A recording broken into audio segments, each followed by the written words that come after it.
তে পরিমাণ মতো তেল দিয়ে মাছগুলোকে এভাবে বেছে নেব। কাঁঠালের বিচি দিয়ে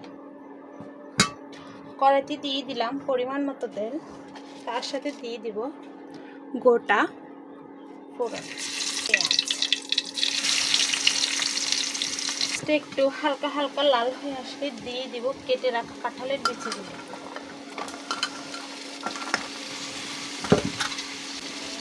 একটু নেড়ে চেড়ে দিব হালকা করে লবণ, এরপর দিয়ে দিব হালকা করে হলুদের গুঁড়ো।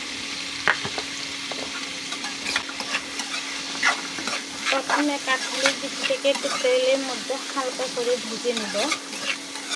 এখন দিয়ে দিব ঢাকনা। দেখুন বন্ধুরা, কাঁঠালের বিচিটা আমার খুব ভালো করে ভাজা হয়ে গেল। হালকা করে জল, পরিমাণ মতো হলুদ, লঙ্কার গুঁড়ি, জিরে গুঁড়ি দিয়ে দেব স্বাদ মতো লবণ, আদা ও পেঁয়াজ বাটা।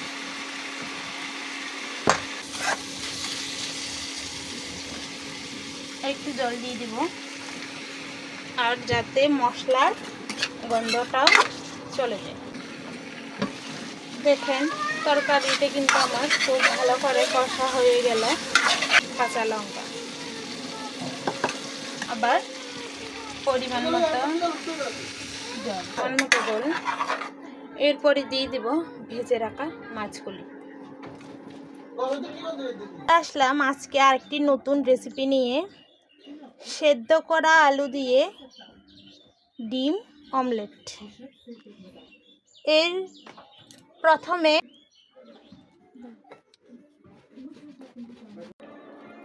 এর মধ্যে দিয়ে দিব দুটো ডিম,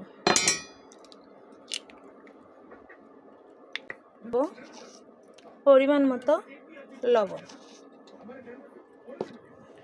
দিয়ে দিব হালকা করে লঙ্কার গুঁড়ি, দিয়ে দিব পরিমাণ মতো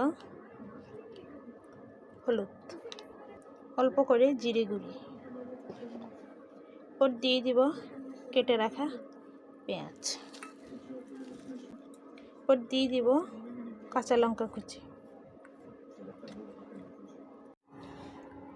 এভাবে ডিমটাকে ভালো করে মিশিয়ে নিলাম। এরপরে দিয়ে দিলাম কড়াইতে পরিমাণ মতো তেল, তেলের মধ্যে দিয়ে দিব মিশিয়ে রাখা ডিম আর আলু।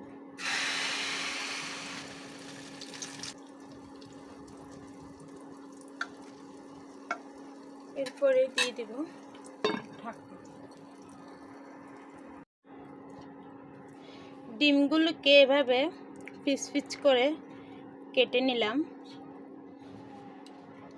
দিয়ে দিচ্ছি কড়াইতে পরিমাণ মতো তেল, দিয়ে দিব কেটে রাখা পেঁয়াজ।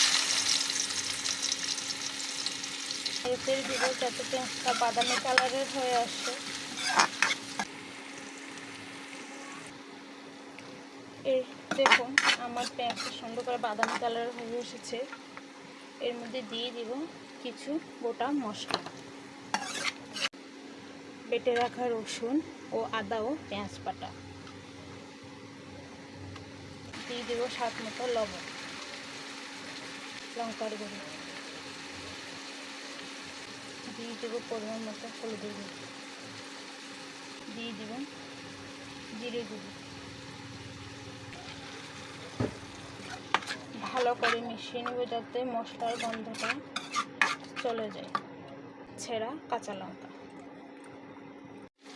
দেখেন খুব সুন্দর করে কিন্তু মশলাটা আমার কষা হয়ে গেল।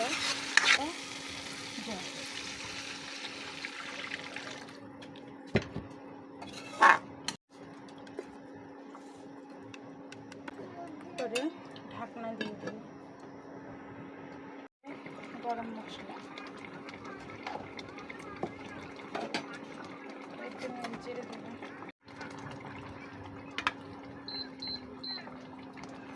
দেখেন বন্ধুরা, হয়ে গেল আমার দুটো সেদ্ধ আলু দিয়ে ডিম আমলেটের ঝোল।